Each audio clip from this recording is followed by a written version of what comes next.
Halo semuanya, Menko Polhukam sekaligus Ketua Komite Koordinasi Nasional Pencegahan dan Pemberantasan Tindak Pidana Pencucian Uang Mahfud MD hari ini didampingi dengan Sri Mulyani, Menteri Keuangan, kemudian juga Kabar Eskrim serta Ketua PPATK sudah memberikan keterangan terbaru terkait dengan bagaimana perkembangannya dengan dugaan transaksi mencurigakan di bawah Kementerian Keuangan, baik itu untuk bea dan cukai dan juga pajak, totalnya hampir 350 triliun rupiah yang berlangsung dari tahun 2009 hingga 2023. Apalagi kita beberapa hari terakhir dihebohkan dengan seorang selebriti, Soimah, yang cerita ada dugaan oknum-oknum dari gerombolan pajak yang melakukan hal tidak menyenangkan dan ketidakprofesionalan, walaupun sudah dibantah oleh juru bicara Kementerian Keuangan, itu semua tidak benar. Tetapi Soimah juga bukanlah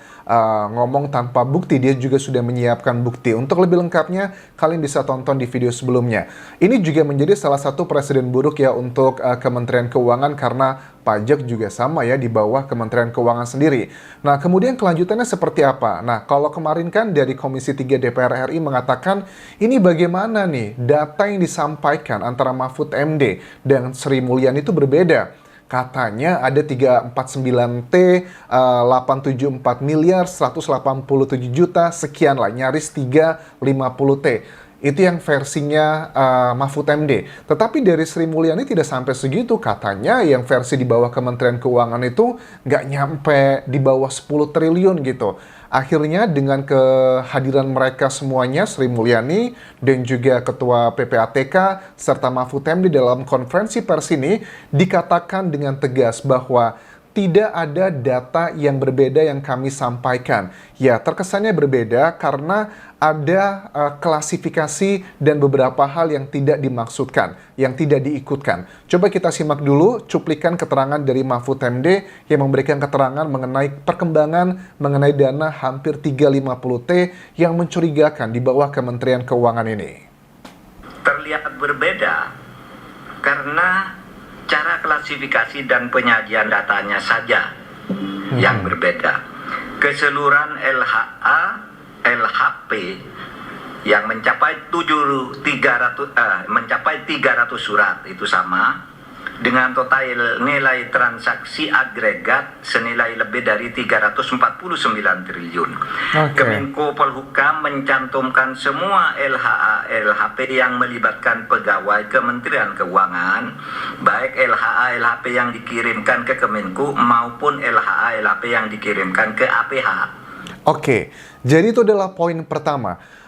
Yang dicantumkan oleh Mahfud MD ini adalah semua transaksi mencurigakan yang berhubungan dengan Kementerian Keuangan. Tetapi aku tangkap di sini laporan LHP atau laporan hasil pemeriksaan dan juga LHA, laporan hasil analisis, itu tidak semuanya dilaporkan ke Sri Mulyani, tapi ada langsung yang ke penegak hukumnya, teman-teman. Jadi artinya Sri Mulyani waktu memberikan keterangan ke Komisi 11 ya DPR RI, itu tidak semua 349T itu berada di bawah Kementerian Keuangan. Kami cuma ada sekian persennya aja.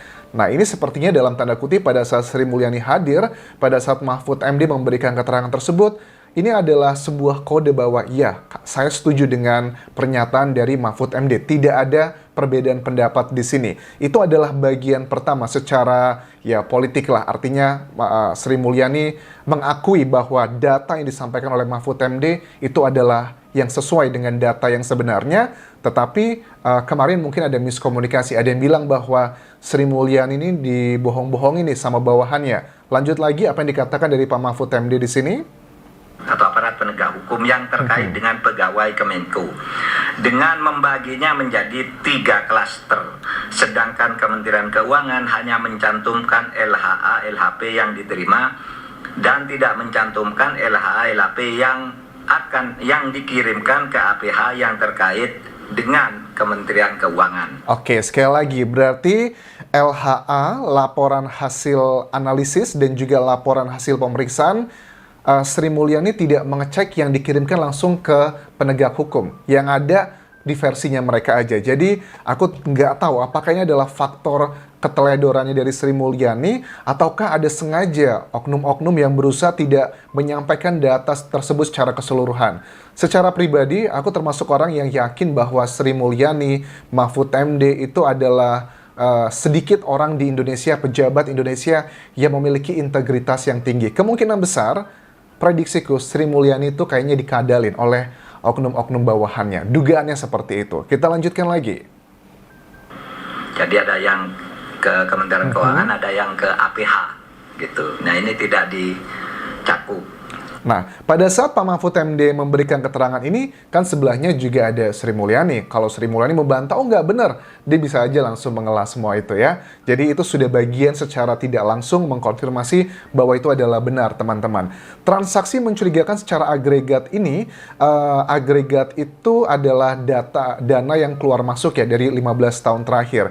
Ya, ada klaster-klaster yang dibagikan tadi, tapi ada satu transaksi yang cukup besar sekali, yang senilai 189 triliun rupiah. Nah, ini adalah sudah dilakukan langkah hukum dan sudah ada hasilnya. Jadi sudah ada sebagian yang ditindak, tetapi kenapa tidak dipublikasikan? Karena masih dalam proses. Karena kalau dipublikasikan, tentunya nanti stakeholder terkaitnya akan melakukan tindakan untuk menghilangkan dana-dana tersebut atau trace-nya, jejaknya akan mempersulit penegak hukum ya untuk melakukan penegakan hukum di sini. Dan juga ada beberapa kasus dari kasus yang transaksi 189T ini sudah dilakukan peninjauan kembali. Nah, jadi siap-siap aja nih. Makanya kalau aku lihat juga dari Iskandar Sitorus, Indonesian Audit Watch ya, yang memberikan keterangan terbaru bahwa inisial artis tersebut yang R itu bukan cuma satu loh. Dikatakan ada 3 inisial artis dari 30 artis plus 3 pemain band, grup band. Itu yang inisialnya adalah R, R, dan AT.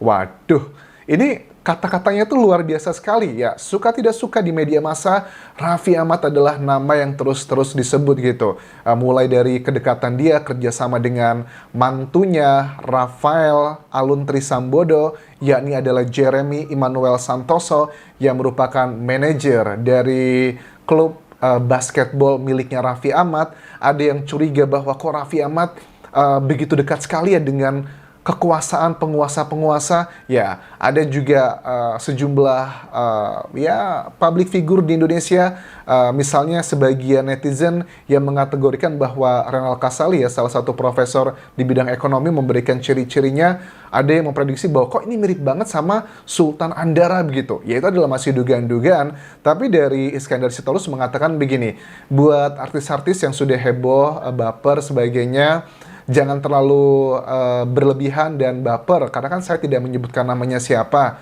Jangan buru-buru melawan, membantah, atau melakukan hal-hal tindakan hukum. Kalau nanti kalian dipanggil sama KPK beberapa saat lagi, nanti kalian malu loh. Itu adalah yang dikatakan dari Iskandar Sitorus ini, teman-teman. Nah, dari Indonesian Audit Watch ini juga mengatakan begini, bahwa kasus ini itu mirip seperti kasusnya Sambo. Maksudnya gimana? Kasus Sambo itu adalah kasus seorang jenderal yang biasanya tidak akan mungkin ya akan bisa terpecahkan, tetapi karena kekuatan netizen itu bisa membongkar semuanya. Begitupun juga sama dengan kasus ini. Kekuatan netizen itu bisa membongkar semuanya. Ini pun juga sama, aku melihat gerak-gerik dari Mahfud MD pada saat beliau memberikan clue-clue ke media massa ataupun juga ke sosial media, misalnya dengan statement 349T dikeluarkan ke media massa dan juga sosial media. Bahkan anggota DPR, Komisi 3 juga beberapa menyerang Mahfud MD dengan mengatakan hal-hal yang cukup menyinggung. Misalnya, ini bukan Menko Polhukam ya, tapi Menteri Komentator. Ataupun juga Anda ini membuat gaduh, Anda ini tidak boleh menyampaikan data rahasia negara begitu. Yang sudah kita bahas di video sebelumnya, Mahfud MD dengan tegas membantah dan juga membalasnya dengan aturan-aturan juga, misalnya dari Arteria Dahlan yang mengatakan Anda bisa kena hukuman loh, Pak Mahfud MD bisa kena hukuman 3 tahun karena Anda membocorkan rahasia negara. Mahfud MD menjelaskan, yang diatur dalam undang-undang kita itu tidak boleh menyebutkan adalah nama perusahaannya, nama orangnya, nominalnya itu nominal spesifik di angka kasusnya tertentu. Tetapi yang dikatakan dari Mahfud MD ini adalah general adalah 349T tersebut. Jadi strategi yang aku baca dari Mahfud MD dan juga Iskandar Sitorus ini dan juga menteri yang lain lagi termasuk ya mungkin Sri Mulyani juga sepertinya sudah mulai mengikuti cara permainan dari Mahfud MD ya. Ini membutuhkan dorongan-dorongan dari netizen karena kalau cuma dirapatkan doang antar stakeholdernya atau lembaga terkait itu tidak akan beres kasus ini teman-teman. Nah kemudian pencucian uang ini ada bocoran lagi dari Indonesian Audit Watch bahwa uangnya ini dicuci di perbankan dan pertambangan. Oke, di perbankan. Kalau di perbankan, ada beberapa analisa aku. Pertama, teman-teman gini ya. Apakah perbankan ini maksudnya saham? Karena kan kayak BBCA, BBRI, atau Mandiri, atau bank lain, yaitu adalah bank-bank besar yang aku sebutkan, kan tuh bisa beli saham ke situ kan ya. Aku nggak tahu apakah beli saham di Indonesia itu harus menyampaikan apa? Kalau kita beli sahamnya, kalau nabung di bank kan di atas 100 juta atau 1 miliar gitu ya. Kita harus menyertakan asal uangnya dari mana. Tapi kalau beli saham, apakah harus menyertakan juga? Setahu aku sih enggak ya. Karena kan ini adalah sebuah, ya lebih, kalau di saham itu lebih bebas ya peraturannya dibandingkan dengan di bank. Nah itu adalah dugaanku yang pertama. Uang yang dimasukkan perbankan itu bukan mereka ini nabung, dicuci uang di sana, bukan. Tetapi adalah saham banknya yang dibeli ya. Bukan nabung di banknya. Kalau nabung di banknya akan sangat sulit sekali karena pada saat store harus jelas sumber dananya dari mana. Dan kedua adalah pertambangan. Nah, pertambangan ini juga penting nih teman-teman. Karena kan Indonesia kayak di Kalimantan, tambang ini ya batu bara atau sejenisnya begitu. Itu kan juga melakukan bisa menggunakan uang cash zaman sekarang teman-teman. Karena dari temuan dari kasusnya Rafael ini pun juga sama kan ya. Waktu di safety deposit box-nya yang disimpan di sebuah bank, itu kan total uang cash-nya dalam bentuk US dollar, terus juga euro dan Singapura dolar, itu kan totalnya sekitar 33 miliar rupiah lebih. Itu baru satu deposit box. Apakah di rumahnya yang ada beberapa tersebut, bahkan di Yogyakarta juga dia punya rumah makan, di Jakarta pun ada beberapa perumahan, itu pasti kan nggak mungkin kalau safety box-nya cuma di satu tempat aja. Jadi cash adalah salah satu hal yang tidak bisa dipungkiri dimiliki oleh mereka yang melakukan tindak pidana korupsi dan kemudian akan dicuci uangnya. Kalau semuanya itu ditaruh di bank, itu akan ketahuan semuanya. Kalau ditaruh di saham, itu ya tidak akan bisa bisa dicek tapi tidak akan segampang pada saat mengeceknya di perbankan teman-teman. So, ini adalah kasus yang harus kita kawal juga teman-teman. 350 triliun itu uang yang banyak banget. Dengan selebriti juga diikutkan dalam kasus ini, suka tidak suka ini membuat masyarakat kita jadi penasaran gitu kan ya.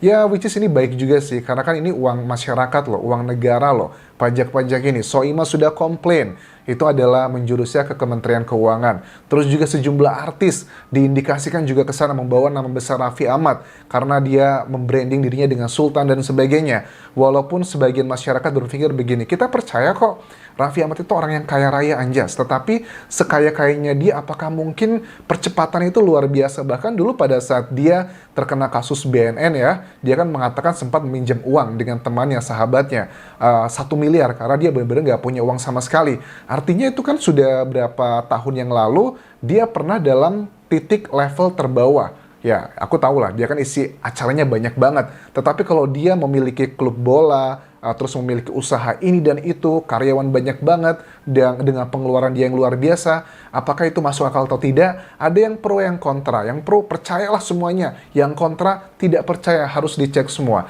Apapun kepercayaan kalian, pro dan kontra, kita harus kawal kasus ini. Ini bukan tentang individunya, tetapi kita kawal adalah mengenai uang negara. Mahfud MD dan pejabat lainnya itu berusaha keras untuk membongkar kasus ini. Jadi jangan sampai hanya karena kita suka atau nggak suka, lantas mengabaikan kasusnya teman-teman. Dan tidak dalam waktu lama lagi pun, menurut Iskandar Sitorus, KPK juga akan segera memanggil para artis tersebut dan juga selebgram serta pemain band tersebut, karena dikatakan laporan dari Indonesian Audit Watch itu sudah jelas menyebutkan nama-namanya, plus perusahaannya juga sudah disebutkan dalam laporan tersebut. Kita nantikan cepat atau lambat semua ini akan terbuka. Mudah-mudahan tidak lambat ya, karena kalau semakin lama akan semakin mempermudah para mereka yang terlibat untuk menghilangkan jejak-jejaknya. Itu sangat ditakutkan sekali teman-teman. Terima kasih sudah menonton. Sampai ketemu lagi di video berikutnya. Tinggalkan like dan juga komen. Subscribe channel YouTube ini, juga follow Instagram dan Facebook pageku di Anjasa Semara. Sampai jumpa.